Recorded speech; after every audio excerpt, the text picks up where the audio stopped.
Are you struggling with depression and you don't want to take medicine for it? Well, if you are, you're not alone. So many other narcissistic abuse survivors tell me the same thing. Whether you're in the relationship still or you're out of it, at some point you may go through a depression. It's highly likely. So what are you supposed to do about it?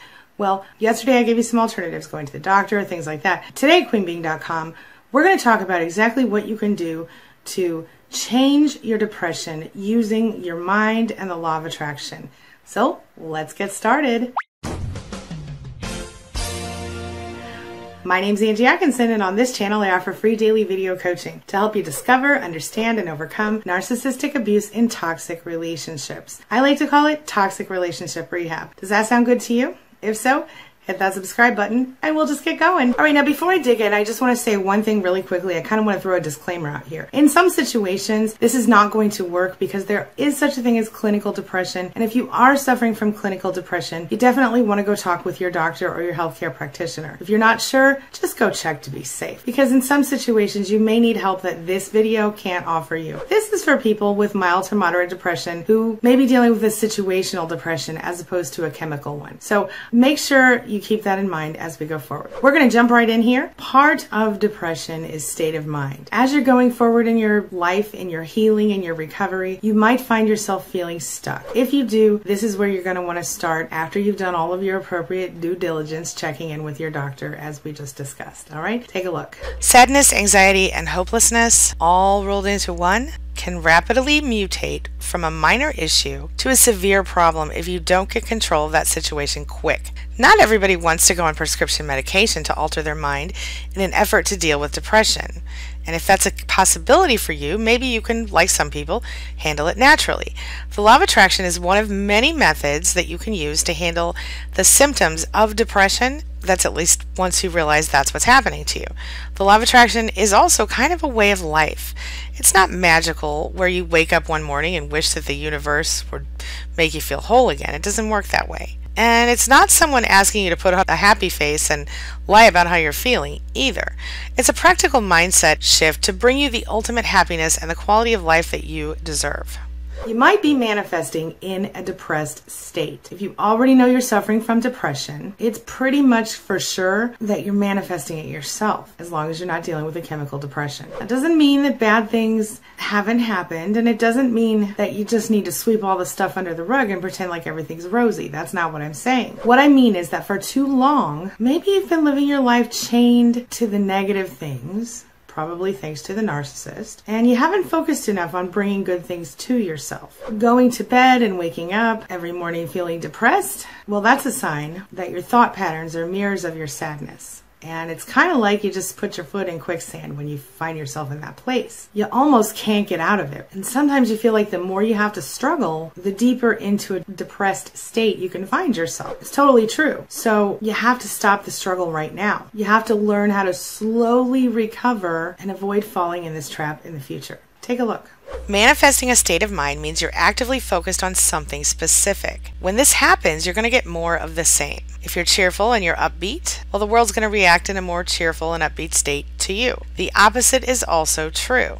So the first thing we have to do is look at what you don't want in life. You're a pro at this, right? You're probably doing it every day, all day long, if we're being honest.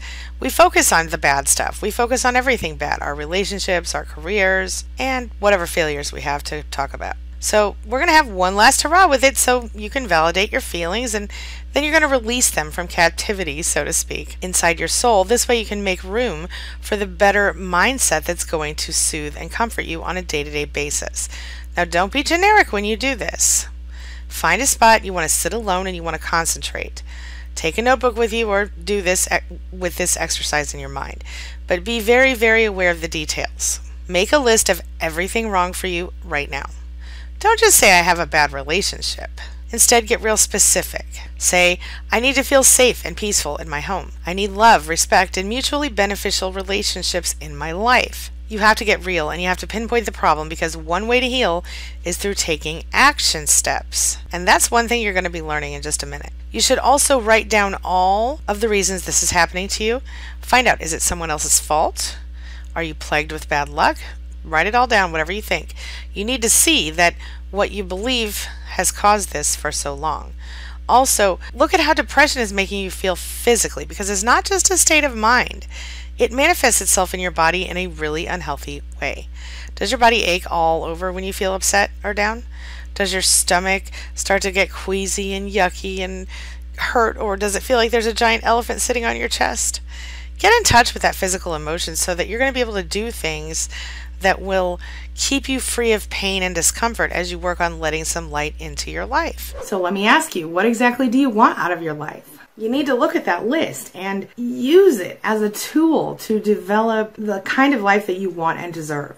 The law of attraction is about attracting the right things into your life. So if you want affection, for example, you got to give affection. I know what you're thinking. You're like, I tried. It didn't work. I did something nice for my narcissist and they didn't change, so I gave up. Well, part of what makes the law of attraction work so well is that you come from sort of a pure place in your heart, a whole place in your heart. If you go into each of these changes with expectations and a sense of entitlement, which I know is hard for you, you're not going to get the same results you would as if you went in selflessly. The narcissist is not going to be the best place for you to practice the law of attraction, but the best thing for you to do is to practice it within yourself and with people around you who are relatively healthy. Obviously, we can't negatively or positively cause someone else to do something else, but what we can do is draw more positive energy to ourselves. It's hard to get used to because we sometimes live in a tit-for-tat state of mind, right? This for that, I want this, I do this for you, you do this for me. Quid pro quo and whatnot. But if we feel like we don't get what we deserve when we expect something, our reactions tend to be angry. They tend to be resentful. We tend to feel hurt. We tend to be disappointed. It kind of leaves you feeling depressed because you feel wronged or let down. So what are you supposed to do about that? Well, take a look. This can tip you over into a state of depression because you're always feeling wronged and let down. So if you can love for the right reasons or work without praise because it's the right thing to do, well, you release yourself from those chains of negativity and open the door for some new positive feelings to step in. Instead of feeling bad after an incident where you felt disrespected, you're focused on what you did right. And that is a good feeling. It's like when you take a name off the annual angel tree in the mall and you buy toys for a kid that you don't know. You go into that knowing that you're not going to see any reaction from that kid or get a verbal thank you. You just do it because it's the right thing to do and because it feels good, right? Your daily life should operate in the same way. Just as you made a negative list of what's wrong with your life or of the things that you don't want, now you're going to make a positive ideal life list. What's going right? What do you want to keep the same? What other lifestyle issues do you want to ask the universe for and make happen for yourself? Do you want better health? More wealth?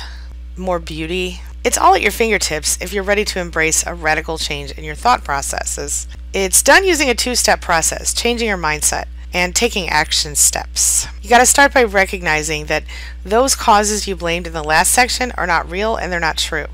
The cause of your state of life is you. If you're in a bad relationship or got a bad career going, maybe it's because you've allowed it up to now.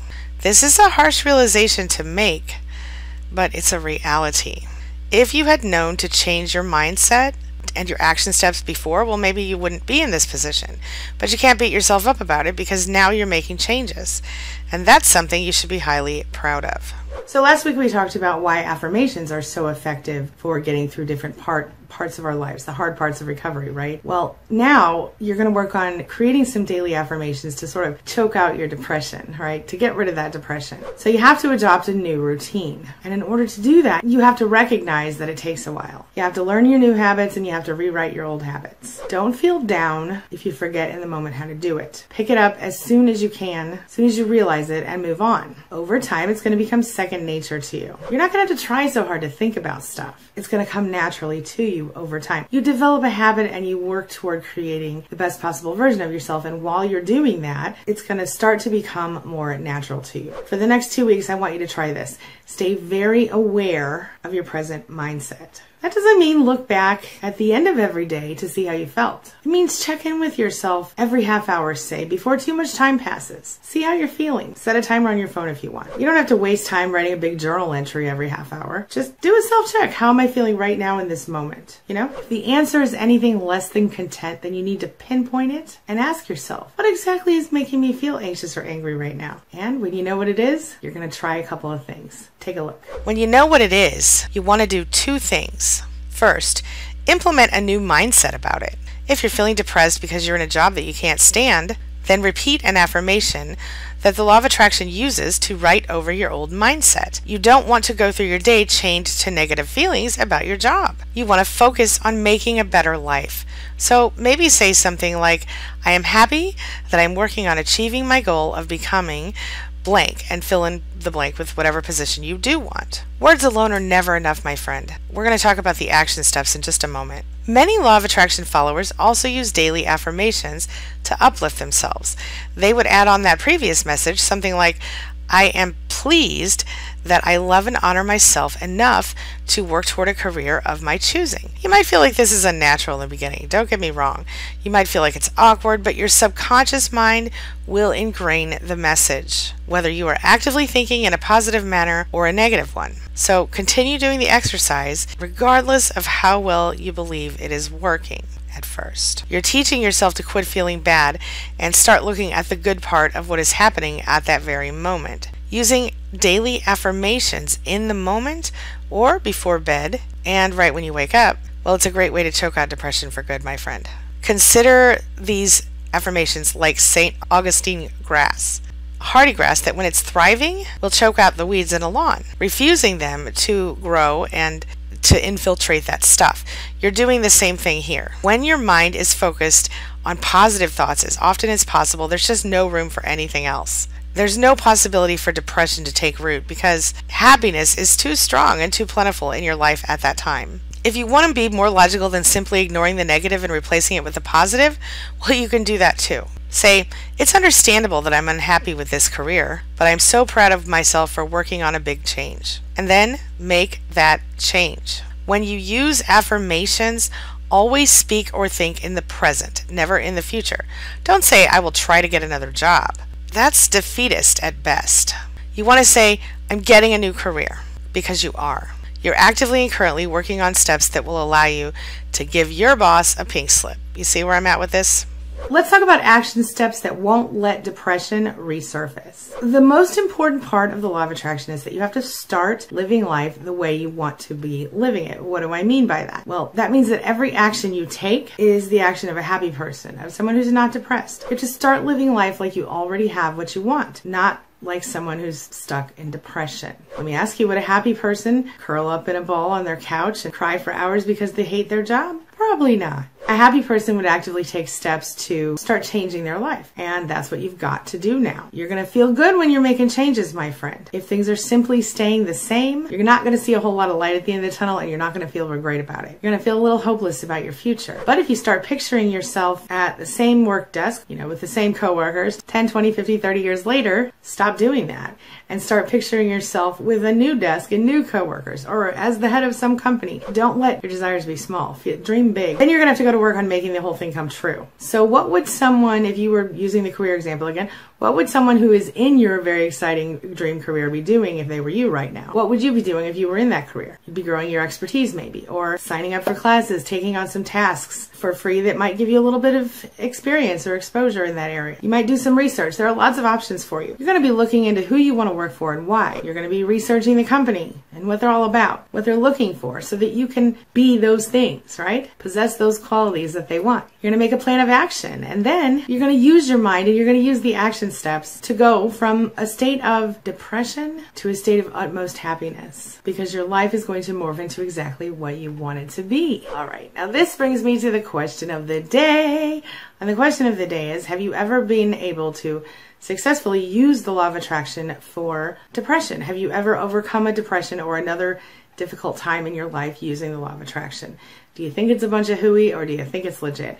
Share your thoughts, your experiences, and your ideas in the comments section below, and let's talk about it. That's all I've got for you right now. Stay tuned for my next video. As always, thank you so much for being a part of my day and a part of my life. And hey, thanks for letting me be a part of yours. It really does mean a lot to me.